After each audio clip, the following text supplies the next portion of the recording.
Assalamualaikum warahmatullahi wabarakatuh. Waalaikumsalam warahmatullahi wabarakatuh. Oke, selamat pagi teman-teman semua. Gimana nih kabarnya? Pada sehat semua kan? Oke, sebelum dimulai pembelajaran mungkin saya ingin nanya dulu dari teman-teman, ada nggak yang nggak hadir gitu? Atau hadir semua? Oke, sebelum dimulai pembelajarannya, nah saya ada sedikit kata-kata nih untuk teman-teman semua. Nah, kata-katanya tak ada jalan pintas ke tempat yang layak dituju. Nah, yang dimaksud, tahu nggak maksudnya apa? Kira? Nah, yang dimaksud tuh nggak ada jalan pintas ke tempat yang dituju tuh. Ini tujuannya tuh intinya teman-teman tuh harus menghargai semua proses gitu loh. Semua tuh nggak ada yang instan gitu. Ketika teman-teman pengen mencapai sesuatu atau goals tuh. Oke, lanjut. Nah, ini udah mulai akan masuk ke materi nih teman-teman. Ini ada yang tahu nggak ini gambar apa kira-kira teman-teman? Nah, ya karena ada tulisannya ya, ikan asin ya. Ya, ikan asin rasanya apa? Asin ya, jabal asin ya. Nah, kok bisa asin tuh gara-gara apa sih? Betul banget. Nah, di sini teman-teman tahu nggak sih itu garam itu strukturnya apa sih? Betul, natrium klorida ya atau NaCl. Aduh. Nah, sebelum lanjut kita akan membahas kita nggak mau bahas kenapa garamnya asin, cuman kita pengen bahas kenapa garam itu bisa ada gitu loh. Itu karena apa gitu. Lanjut. Nah, garam itu bisa ada karena adanya ikatan kation. Apa sih ikatan kation itu? Ikatan kation itu adalah interaksi antara unsur yang mudah melepaskan elektron dan sulit melepaskan elektron melalui serah terima elektron. Unsur yang mudah melepaskan elektron adalah unsur-unsur logam, sedangkan unsur yang sulit melepaskan elektron adalah unsur non-logam. Artinya ikatan ion terbentuk dari unsur logam dan non-logam. Hasil dari ikatan ini adalah terbentuknya ion positif atau kation dan ion negatif atau anion yang saling tarik-menarik dengan gaya elektrostatis. Nah, yuk kenalan yuk sama ikatan kation. Ini ada dua nih, sifatnya sama ciri-cirinya. Yang pertama ada sifatnya. Sifatnya itu berbentuk kristal padat dengan struktur teratur. Contohnya tadi kayak garam, terus titik leleh dan titik didih tinggi karena gaya tarik elektrostatis. Kemudian larut dalam pelarut polar, misalnya air. Terus hantaran listrik tidak menghantarkan listrik dalam bentuk padat, tapi dapat menghantarkan listrik dalam bentuk larutan atau lelehan. Jadi garam itu contohnya kan tadi ngambil contoh garam ya. Nah, garam itu akan menghantarkan listrik kalau udah dilarutin di air. Kemudian cirinya yang pertama terbentuk dari melalui proses serah terima elektron dari unsur logam dan non logam. Yang kedua, unsur logam akan mencapai kestabilan melalui aturan Duplet. Sedangkan unsur non logam akan mencapai kestabilan seperti gas mulia, yaitu melalui aturan oktet. Selanjutnya yang ketiga, proses serah terima elektron melibatkan gaya elektrostatis. Kemudian yang keempat, terjadi antar unsur yang berbeda ke elektronegatifan. Pada yang kelima, pada bentuk padatnya ion positif dan negatif akan saling mengelilingi. Tuh.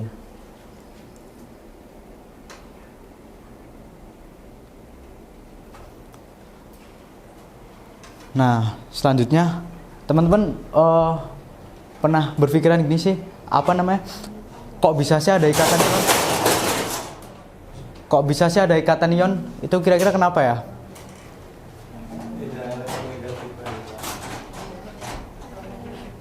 Iya, bener banget Mas Latif. Jadi ini nih yang nyebabin kenapa ada ikatan ion. Penyebabnya terjadi ikatan ion adalah perbedaan keelektronegatifan antara dua unsur, yaitu unsur logam dan non logam. Adapun mekanisme interaksinya adalah unsur logam akan melepaskan elektron di kulit terluarnya sehingga membentuk ion positif. Lalu elektron tersebut diterima oleh unsur non logam sehingga terbentuk ion negatif. Ikatan antar ion ini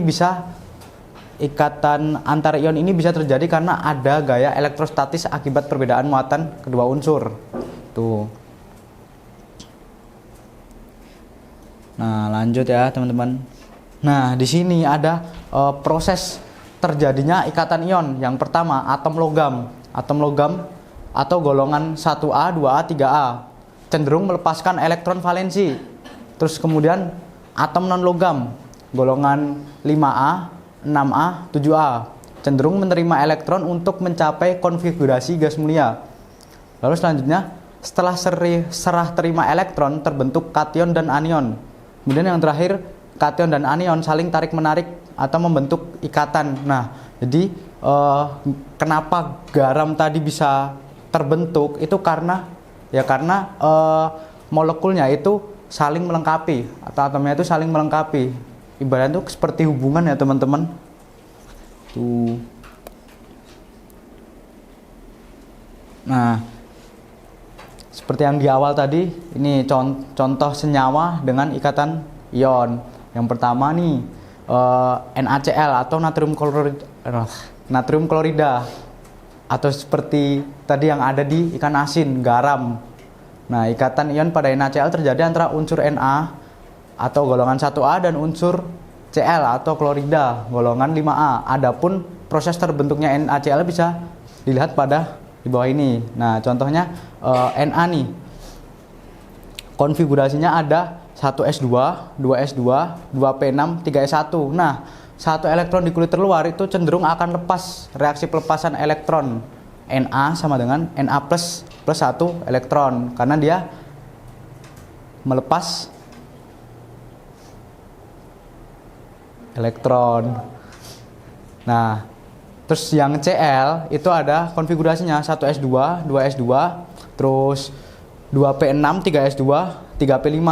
7 elektron di kulit luar cenderung menangkap satu elektron lain untuk mencapai kestabilan. Nah, kenapa menangkap? Karena Cl sendiri itu penerima elektron, sedangkan Na sendiri itu donor elektron. Jadi ibaratnya kayak seperti hubungan lah, teman-teman. Hubungan pertemanan itu saling membutuhkan, intinya gitu. Nah, terus reaksi penangkapan elektron itu Cl klorida plus elektron sama dengan Cl-. Kenapa bisa Cl-? Karena dia menerima elektron. Nah, reaksi ikatan ion Na plus Cl- sama dengan NaCl. Plus sama minus melengkapi gitu. Oke. Nah, jadi gitu teman-teman tadi kesimpulannya materi singkat pada hari ini itu ikatan ion terbentuk melalui serah terima elektron atau tadi donor sama aseptor. Tuh, antara atom logam sama non logam. Atom logam tuh melepaskan elektron atau donor. Nah, sedangkan non logam itu menerima elektron. Terus yang kedua, proses ini menghasilkan kation, ion positif dan anion, ion negatif yang saling tarik menarik karena adanya gaya elektrostatik. Terus yang ketiga, senyawa ion umumnya berbentuk kristal padat, memiliki titik leleh dan titik didih tinggi serta larut dalam air atau dalam polar. Selanjutnya nomor 4, senyawa ion dapat menghantarkan listrik hanya dalam bentuk larutan atau lelehan tetapi tidak dalam keadaan padat. Ingat ya, teman-teman. Tuh, terus yang kelima ini ada contoh senyawa dengan ikatan ion selain NaCl. Contohnya ada MgO, CaCl2 dan KBr. Tuh, teman-teman. Nah, gimana nih sebelum dilanjut ada yang mau ditanyain dulu nggak, teman-teman? Soalnya selanjutnya ada kita latihan kuis bareng-bareng, teman-teman. Oke, mungkin kalau belum ada yang ditanyain ya dari teman-teman, langsung aja kita ngerjain kuisnya. Udah pada join semua belum?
Hah?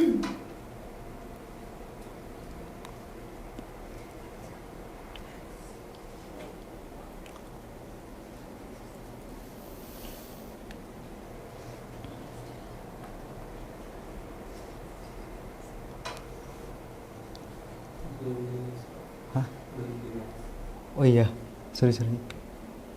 Oke.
Ya, oke, mungkin teman-teman sambil ngerjain, mungkin sambil saya akhirnya pembelajaran untuk pada kali ini tentang ikatan ion. Ya harapannya teman-teman setelah selesai mengikuti pembelajaran ini, mungkin bisa mengerti tentang ikatan ion itu apa. Mungkin kurang lebihnya dari saya minta maaf. Wabillahi taufiq wal hidayah. Wassalamualaikum warahmatullahi wabarakatuh.